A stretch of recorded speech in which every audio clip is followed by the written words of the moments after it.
Bonjour. Vous allez mener une animation avec les livres adaptés et personnalisés de la Fée des mots. Nous vous souhaitons une belle expérience. Nous allons vous rappeler rapidement comment nous avons conçu ces livres pas comme les autres. Ils ont été pensés pour faciliter l'accès au plaisir de lire et pour provoquer une grande et belle émotion. Nous avons choisi de proposer des romans d'aventure. Et pour cela, nous avons sélectionné des récits célèbres, capables de captiver les enfants du début à la fin de leur roman.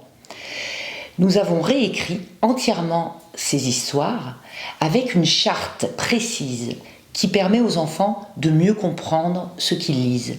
Tout a été pensé dans ce sens. Les phrases sont courtes, le vocabulaire utilisé est régulier. L'accent est mis sur le dialogue et l'action plus que sur la description narrative. Une attention particulière est portée sur le nombre et le nom des personnages pour que l'on sache bien qui est qui. Vous allez constater que les enfants comprennent mieux ce qu'ils lisent. Vous remarquerez aussi que le texte est très aéré. Il y a des petites astuces de mise en page qui permettent aux enfants d'avoir une bonne fluidité de la lecture. Mais la magie de la Fée des mots, c'est aussi la personnalisation. Chaque livre est édité dans notre atelier en un seul exemplaire unique. Il intègre dans le corps du texte et sur la couverture le nom et le prénom de l'enfant qui va le lire. Ainsi, le roman devient un objet intime. Chaque enfant est valorisé et pourra se projeter dans son imaginaire en position de héros. En suivant nos conseils, vous allez profiter de l'expérience de ces 15 dernières années. L'enthousiasme d'un enfant est un formidable tremplin pour lui proposer des activités. Ne vous en privez pas. Nous allons vous exposer un programme d'activités et une méthode qui mettent toujours l'enfant au cœur du dispositif. L'émotion, le ressenti, la valorisation, le plaisir d'apprendre et d'échanger sont et seront toujours les maîtres mots de notre démarche. Bienvenue dans le monde de la Fée des mots.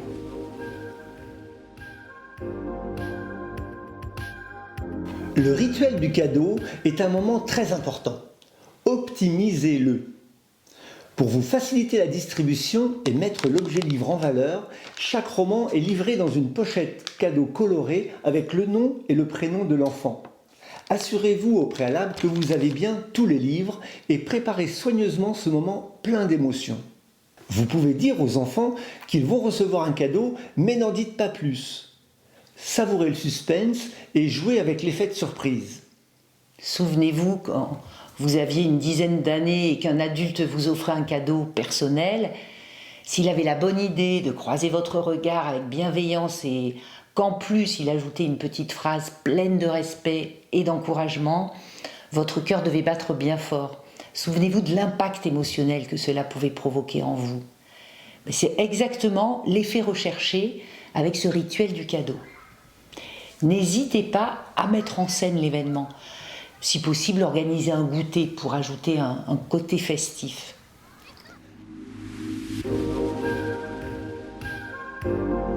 Avant de commencer la distribution, établissez la règle suivante. Tant que la distribution n'est pas terminée, personne n'ouvre son cadeau.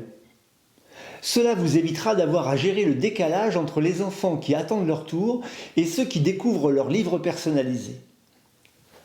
Prenez votre temps. Pour capter le regard de chaque enfant, montrez votre enthousiasme et participez à ce moment joyeux. Plus vous réussirez à instaurer ce climat, plus le livre sera ressenti comme un objet de plaisir et plus les enfants l'associeront à leur propre valorisation.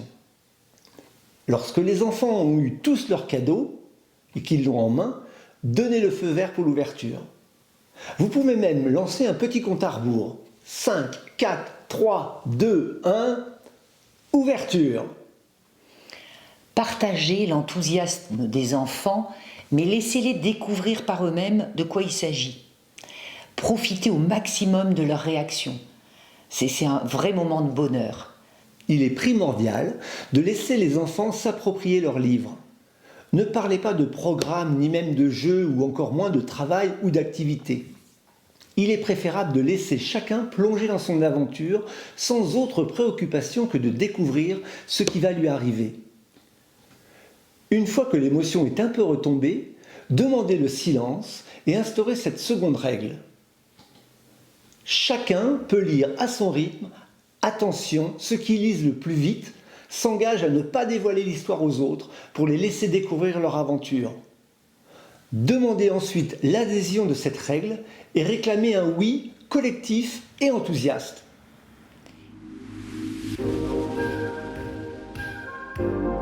Laissez ensuite passer entre 24 à 48 heures, pendant lesquelles vous pourrez juste poser quelques questions sur le livre, sur l'histoire et sur le plaisir procuré. Vous pouvez en profiter pour afficher une certaine jalousie. J'aurais bien aimé avoir le même cadeau à votre âge. Nous vous souhaitons un très bon rituel du cadeau. La version du livre de la jungle que nous vous proposons a été spécialement écrite pour réfléchir et réagir sur des thèmes du civisme et du vivre ensemble. Elle est bien plus proche de l'œuvre de Kipling que la version de Disney et très appréciée des enfants jusqu'à 11 ans sans problème. Rappelons que l'œuvre originale de Kipling n'est pas destinée aux enfants, il s'agit plutôt d'un conte philosophique pour adultes. À travers leurs romans, les enfants vont vivre un parcours initiatique, sous la forme d'une aventure au cœur de la jungle, loin de leur environnement habituel. Il vous appartiendra de les amener à réagir sur des thèmes spécifiques que nous allons développer ensemble. Selon le temps dont vous disposerez avec les enfants et puis les spécificités de votre groupe, vous pourrez aborder tout ou partie de ces thèmes. Donc, une fois que les enfants ont reçu leur cadeau et ont eu le temps de se l'approprier, vous pouvez commencer à proposer de commencer l'activité. Voici les grandes lignes de la règle du jeu. Vous allez constituer l'Assemblée des jeunes penseurs. Ces termes ne sont pas pris au hasard. Ils signifient que vous avez considéré la pensée des enfants comme très importante et qu'ils sont capables, comme les adultes, de se réunir en assemblée pour débattre. Constituez des groupes de 10 enfants maximum pour faciliter la prise de parole de chacun. Vous êtes l'arbitre qui sert de garantie pour que les enfants parlent pas tous ensemble. C'est vous qui distribuez la parole, vous pouvez proposer des thèmes de réflexion, mais l'idéal, c'est qu'ils viennent d'eux. Soyez malins, orientez le débat, ne le dirigez pas. À la fin de chaque prise de parole, les enfants doivent prononcer la formule « Oyez, oyez ». C'est le meilleur moyen d'éviter la cacophonie. Tant que l'enfant qui parle n'a pas dit « Oyez, oyez », les autres doivent l'écouter en silence. Bon, il vous appartient de prendre garde à ce que chacun s'exprime. À la fin de chaque débat, il peut y avoir un vote pour que le fruit de cette réflexion soit noté quelque part et serve de référence. Bon, si vous le souhaitez, vous pouvez créer un lieu pour l'Assemblée des jeunes penseurs, où certains vont dessiner un logo avec les lettres AJP, ou d'autres vont fabriquer une urne pour les votes, et d'autres enfin vont confectionner une affiche à remplir au fur et à mesure. La créativité est à l'honneur. Lorsque vous avez la chance de bénéficier de l'enthousiasme des enfants, l'imagination est galopante, et c'est très bien ainsi. Dès le premier chapitre, vous pouvez aborder l'utilité de connaître et de respecter la loi. Vous pouvez notamment vous en servir pour faire adopter les règles de vie communes du lieu d'accueil qui est le vôtre. Voici les thèmes que nous allons développer ensemble. L'utilité de connaître et de respecter la loi. Le fonctionnement de la démocratie. La notion de vivre ensemble et la politesse. Le rôle et l'utilité de l'école. La lecture, l'écriture et le maniement du feu. Le respect des personnes âgées et leur place dans la société. tout un programme. Bien entendu, cette liste n'est pas exhaustive et vous pouvez la compléter. À vous de vous approprier cette activité et de la faire évoluer à votre guise.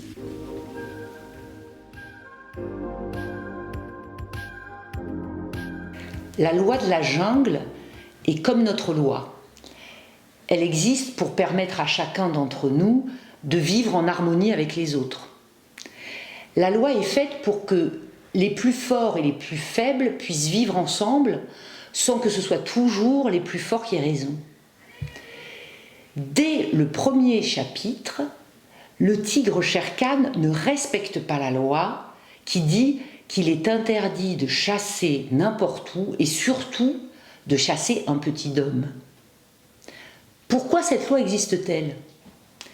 Parce que la chasse doit être possible pour tous les animaux qui chassent, sinon certains n'auront pas de quoi manger. En plus, si les animaux s'attaquent aux hommes, ils risquent d'en subir les conséquences. Cela mettrait en danger tous les animaux de la jungle. Cherchons ensemble d'autres lois que vous connaissez. Essayons de les expliquer et de deviner ce qui arriverait si elles n'existaient pas. La loi qui interdit de voler les affaires des autres, à quoi sert-elle ? Elle nous protège des voleurs. La loi qui interdit aux voitures de passer au feu rouge, à quoi sert-elle ? Elle nous protège des accidents. La loi qui oblige à venir au secours d'une autre personne en danger, elle sert à assurer la solidarité entre les personnes.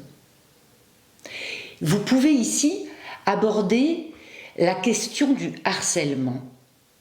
Lorsqu'un enfant est victime de harcèlement, tous ceux qui en sont témoins ont une responsabilité.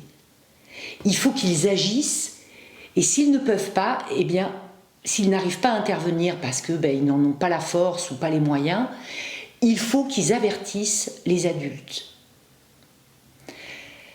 Et si nous rédigions nos lois, la règle de vie pour nous ici ensemble, vous avez là une belle opportunité. Non seulement de faire connaître le règlement, mais aussi et surtout de faire adhérer chacun à son adoption, puisque vous en expliquez les raisons.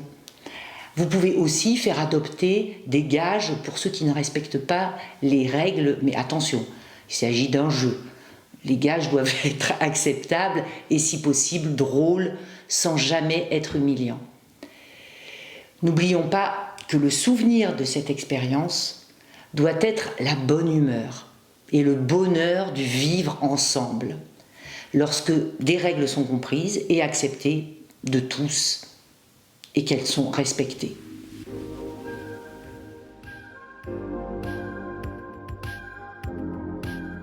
Au chapitre 2, en présentant l'enfant à l'Assemblée des loups, Mère Louve respecte la loi. Certains loups sont d'accord pour accepter l'adoption de l'enfant parmi eux, d'autres non. Il y a un débat suivi d'un vote. Lors des débats, les textes de loi servent de guide pour le bon fonctionnement de l'Assemblée. Ensuite, tout le monde doit respecter le résultat du vote. Pour que le débat soit honnête et productif, il faut que chacun écoute les arguments des autres. Vous pouvez expliquer que l'écoute et que la faculté de changer d'avis est une preuve d'intelligence. Il y a un dicton qui dit « Il n'y a que les imbéciles qui ne changent jamais d'avis ». Quelquefois, il y a des gens qui ont des bons arguments, mais qui sont en minorité. Pour le bien de tous, l'écoute et l'échange permettent de faire avancer les idées. C'est le meilleur moyen de faire progresser la qualité du vivre ensemble. Pour que la démocratie fonctionne bien, il faut que chacun fasse l'effort de l'écoute sincère et soit capable de modifier sa position si les arguments qu'il entend lui semblent valables. Il faut aussi ne pas perdre de vue que l'Assemblée se réunit pour le bien commun. C'est l'intérêt général qui prime sur l'intérêt particulier. Vous pouvez donner des exemples. Vous aimez conduire à toute vitesse et vous souhaitez pour cela supprimer les limitations de vitesse. Mais un spécialiste de la sécurité routière vient vous expliquer qu'il y aurait trop de morts et trop de blessés. Alors, vous acceptez de conduire plus doucement, dans l'intérêt général, et vous votez la loi pour les limitations. Vous pouvez aussi demander aux enfants quels autres systèmes leur paraissent possibles pour engager le débat. Bonne chance! De toute façon, la pratique du débat selon les règles de l'Assemblée des jeunes penseurs ne peut pas faire de mal. Tant que chacun peut s'exprimer de manière respectueuse et sereine, les enfants vous surprendront.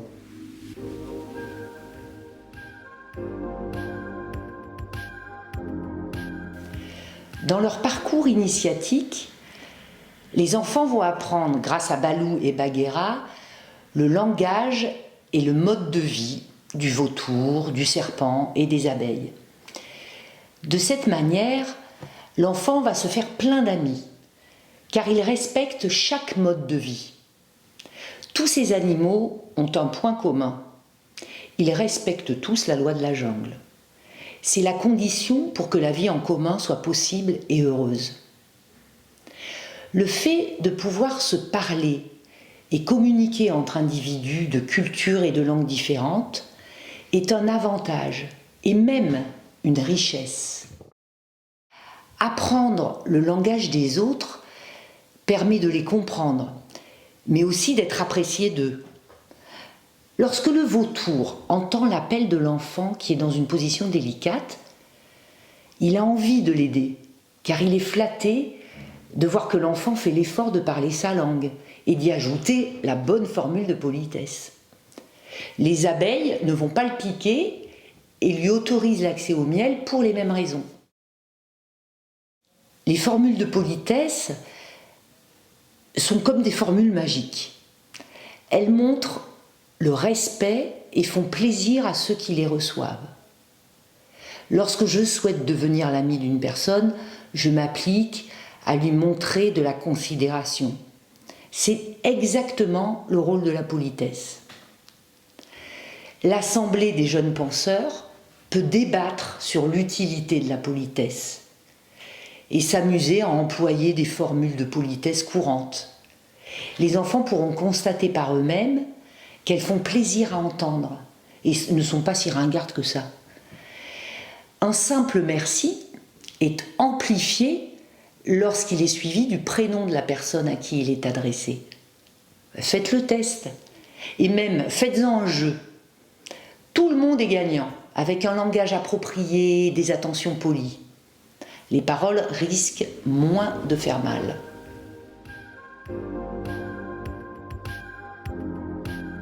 Balou et Bagheera symbolisent l'école.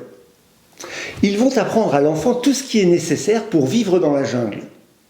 Au chapitre 5, lorsque les singes enlèvent l'enfant, c'est en se souvenant de ce qu'il a appris à l'école qu'il réussit à contacter le vautour et à le convaincre de l'aider. Et si l'enfant n'avait pas eu Balou et Bagheera comme professeurs ? Ce parallèle permet de réfléchir sur l'école et son utilité. Organiser un tour de table et engager le débat. Même ceux qui n'aiment pas l'école au départ s'accorderont à dire que sans l'école, la vie est plus difficile.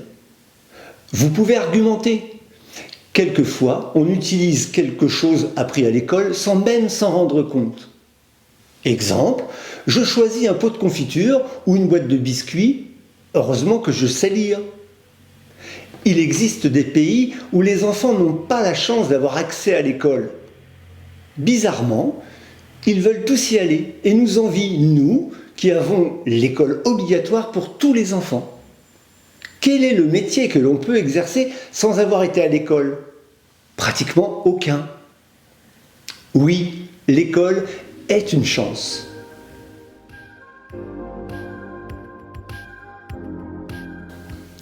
Au chapitre 8, en arrivant dans le village des hommes, l'enfant va apprendre la lecture, l'écriture et le maniement du feu.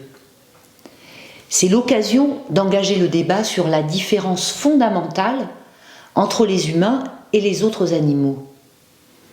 Les hommes sont les seuls à posséder l'écriture, la lecture et le feu. La lecture sert à énormément de choses.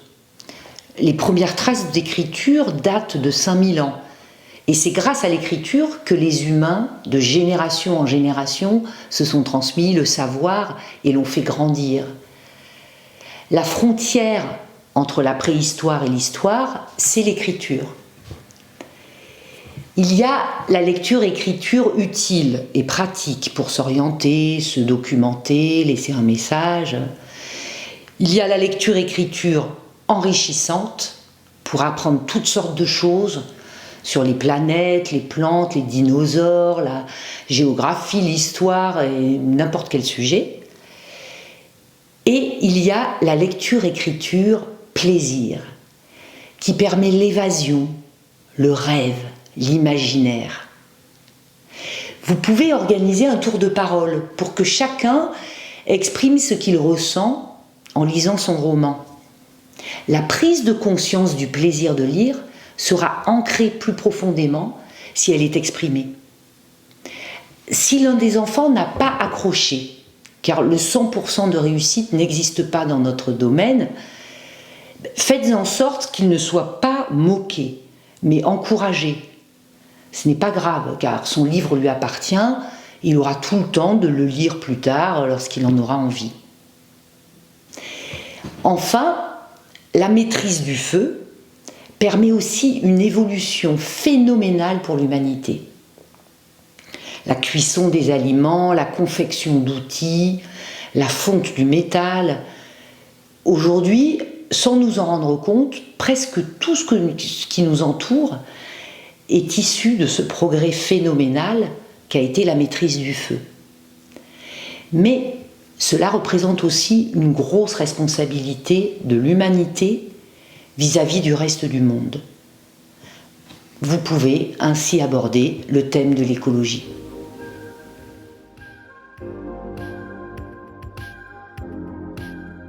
Pour aborder le thème des personnes âgées et leur place dans la société, il est nécessaire que tous les enfants aient lu en entier leur roman. Dans le cas contraire, il est préférable de ne pas déflorer le sujet. Vous risquez de frustrer ceux qui n'ont pas lu encore jusqu'au bout en dévoilant la fin. Rappelez-vous la règle. Ceux qui sont en avance par rapport aux autres ne doivent pas dévoiler l'histoire. Chacun lit à son rythme et les plus lents ne sont jamais stigmatisés. À la fin du roman, le vieux loup Akela n'a plus la force de chasser aussi bien qu'avant. Selon les lois des loups, il devrait quitter son rôle de chef. Mais l'enfant réussit à persuader le clan qu'Akela est un bon chef et qu'il est mieux placé pour guider le clan. Il faut modifier la loi pour s'adapter à la situation. Ce sera chose faite et Akela restera en place. C'est l'occasion, pour l'Assemblée des jeunes penseurs, d'aborder la place des personnes âgées dans notre société. Leur expérience et leur sagesse peuvent s'avérer parfois plus précieuses que la fougue des jeunes. Vous pouvez jouer à trouver des situations dans lesquelles il est préférable d'être âgé et donc expérimenté.